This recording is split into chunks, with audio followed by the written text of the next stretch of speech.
Hey, this is Poker Dad. Another session done. I've been thinking about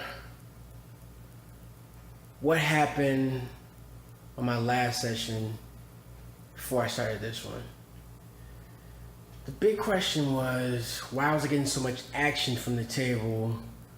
Why was I getting all these chops with the guy with the most chips?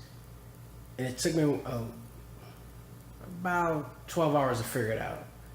I was buying in for the minimum at the table, just to grind it out, see what I can turn it into, and go from there. Seems that was a mistake for that table.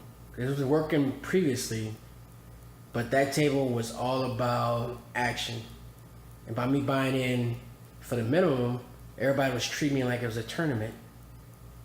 And they were like, oh, all you have is what? A few hundred left?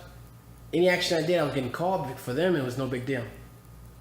So because of that, and I think going forward, I got to buy in for either the max or near the max table buy-in going forward. So I did that on my last session. And the funny thing happened. I doubled my buy-in.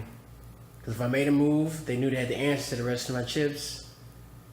And it slowed down the lag table. Only when I was in the hand. It was either heads up from that point forward, and it was either the hand was over on the flop or the turn. Very rarely saw the river. So because of that, going forward, we gotta buy in like we gotta buy in like we mean it. And you don't have to use your whole stack. Mentally, I don't have to use the whole stack. Just letting the table know if you want to come over here, you have more money to deal with. And see what that does going forward. I think we might be onto something.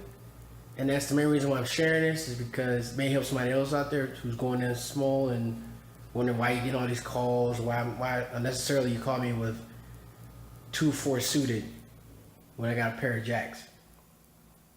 That may be the reason.